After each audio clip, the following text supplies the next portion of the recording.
প্রশাসন এখন রীতিমতো অস্থির। রাজনৈতিক সরকার ক্ষমতায় এসছে।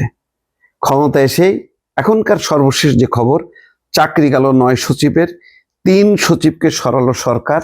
তার আগে দেখেছেন 6টা সিটি কর্পোরেশনের প্রশাসকদেরকে বাদ দিয়ে একেবারে বিএনপির ডেডিকেটেড ত্যাগী 6 নেতাকে প্রশাসক হিসাবে নিয়োগ দেওয়া হয়েছে।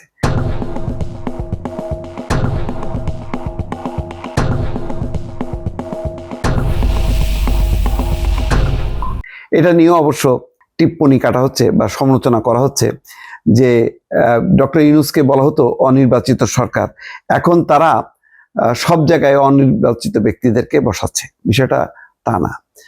আমি মনে করি যেটা ফখরুল ইসলাম আলমগীর কিন্তু পরিষ্কার করেছেন।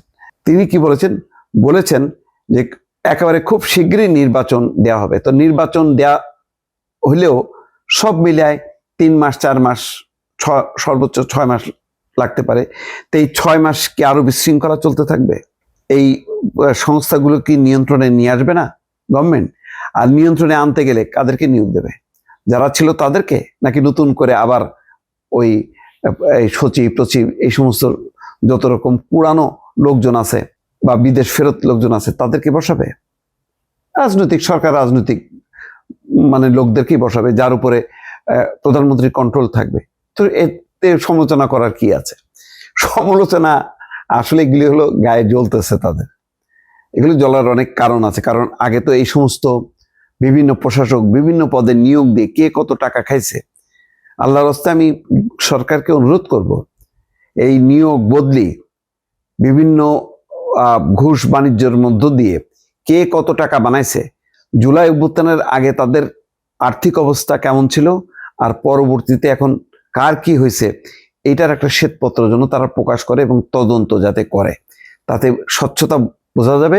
শুধু 15 বছর না, গত 15 মাসে কি কি হয়েছে সেটারও একটা তদন্ত হওয়া দরকার। তাহলে অনেকের গোমর কিন্তু ফাঁস হবে। যারা উপদেষ্টা পরিষদে বসে মাল কামাইছে তারা ধরা খাবে, আর যারা ওই যে জুলাই অভ্যুত্থানের নেতা বলে বিভিন্ন জায়গায় জায়গায় বসে চাঁদাবাজি করছে তাদেরও মুখোশ করবে। এই চাঁদাবাজরা আবার নির্বাচনের সময় বিএনপিকে চাঁদাবাজ বলে তাদের গায়ে সিল লাগিয়ে তাদেরকে ডুবানোর চেষ্টা করেছিল। আমার ধারণা বা আমার বিশ্বাস যে বিএনপির এখন আইন অনুযায়ী সঠিক তদন্ত করে যারা দোষী তাদেরকে চিহ্নিত করা উচিত। 15 বছরের দুঃশাসনের সাথে যারা যুক্ত ছিল তাদের তো বটেই, গত 15 মাস 18 মাসে যারা বিভিন্ন দায়িত্বে ছিল সেই দায়িত্ব পালনগুলো কি একেবারে ত্যাগের বিনিময়ে সেবকের মতন করে তারা সেবা করেছে জনগণকে, সরকারকে, নাকি 2 পয়সা কামাইছে? এই তথ্যটাও সামনে আসা দরকার। যাই হোক, এখন সর্বশেষ হলো 9 জন সচিবকে 2 দফায় মোট 12 জন সচিবকে সরানো হলো। বিভিন্ন জনকে আমি আর এখানে নাম বলছি না। সরকার তার মতন করে প্রশাসন ঢেলে সাজাবে। বিগত সময় এত অনিয়ম হয়েছে দফায় দফায়, শুধু টাকার বিনিময়ে একে সরানো ওকে করানো। একদিকে আওয়ামী লীগের কাউকে নিয়োগ দেওয়া হবে না, কিন্তু অন্য যাদেরকে নিয়োগ দেওয়া হয়েছে তাদের মধ্যে অযোগ্য অদক্ষ এবং টাকা পয়সার বিনিময়ে।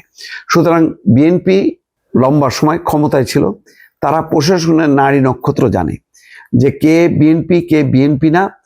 তার চেয়ে বড় কথা হলো কার যোগ্যতা আছে কার অযোগ্যতা আছে, কে দুর্নীতিবাজ আর কে হচ্ছে সৎ দক্ষ কর্মকর্তা সেটাও জানে, কার রাজনৈতিক সংশ্লিষ্টতা কোন দিকে, কারা ওই গুপ্ত সুপ্ত সেজে প্রশাসন আগলে রেখেছিল।